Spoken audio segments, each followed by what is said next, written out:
Given a time turner, I would tell my 21-year-old self that personal happiness lies in knowing that life is not a checklist of acquisition or achievement.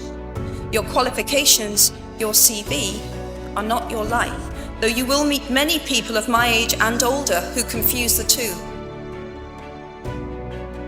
Life is difficult and complicated and beyond anyone's total control, and the humility to know that will enable you to survive its vicissitudes. You might never fail on the scale I did, but some failure in life is inevitable.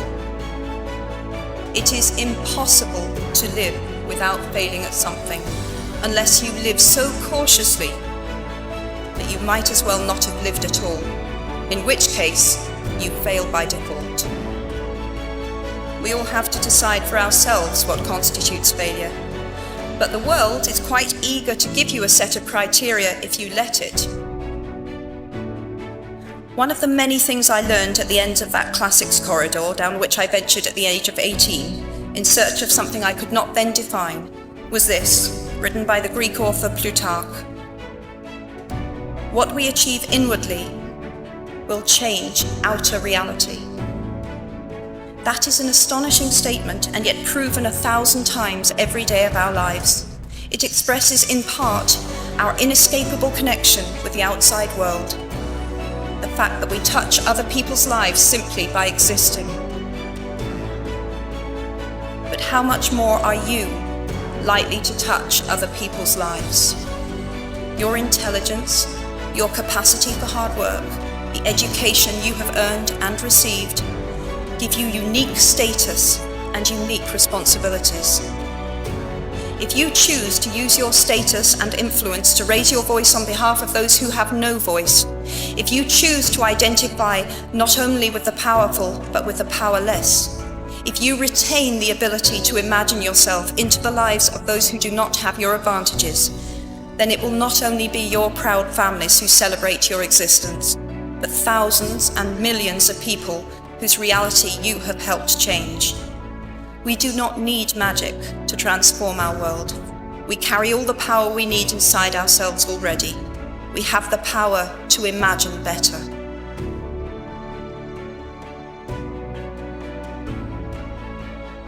Looking back at the 21-year-old that I was at graduation is a slightly uncomfortable experience for the 42-year-old that she has become.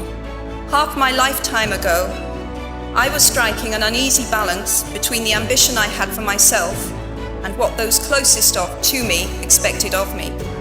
I was convinced that the only thing I wanted to do, ever, was write novels. However, my parents, both of whom came from impoverished backgrounds and neither of whom had been to college, took the view that my overactive imagination was an amusing personal quirk that would never pay a mortgage or secure a pension. I know the irony strikes with the force of a cartoon anvil now, but... So they hoped that I would take a vocational degree. I wanted to study English literature. A compromise was reached that in retrospect satisfied nobody, and I went up to study modern languages. Hardly had my parents' car rounded the corner at the end of the road than I ditched German and scuttled off down the classics corridor. I cannot remember telling my parents that I was studying classics. They might well have found out for the first time on graduation day. Of all the subjects on this planet, I think they would have been hard put to name one less useful than Greek mythology when it came to securing the keys to an executive bathroom. Now, I would like to make it clear in parenthesis that I do not blame my parents for their point of view. There is an expiry date on blaming your parents for steering you in the wrong direction.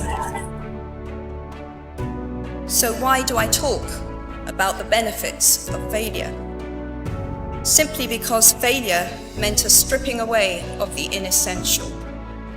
I stopped pretending to myself that I was anything other than what I was, and began to direct all my energy into finishing the only work that mattered to me. Had I really succeeded at anything else, I might never have found the determination to succeed in the one arena where I believed I truly belonged.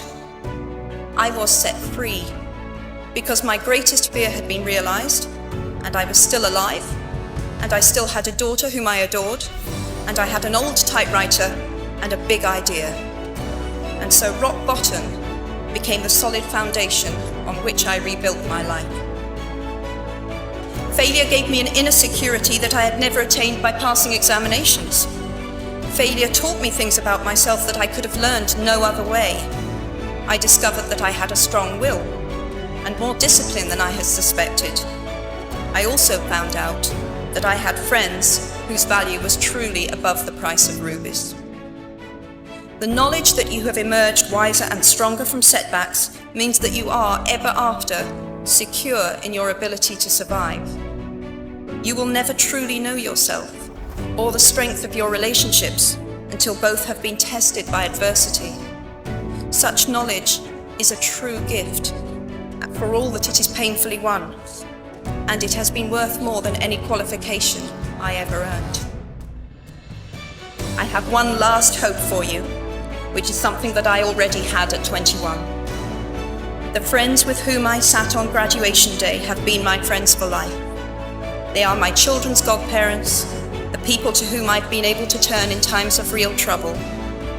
People who have been kind enough not to sue me when I took their names for Death Eaters.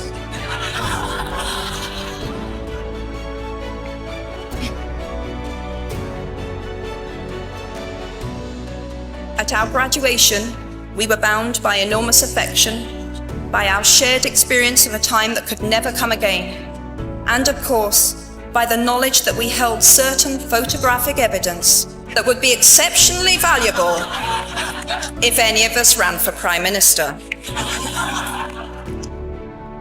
So today, I wish you nothing better than similar friendships. And tomorrow, I hope that even if you remember not a single word of mine, you remember those of Seneca, another of those old Romans I met when I fled down the classics corridor in retreat from career ladders in search of ancient wisdom. As is a tale, so is life. Not how long it is, but how good it is what matters.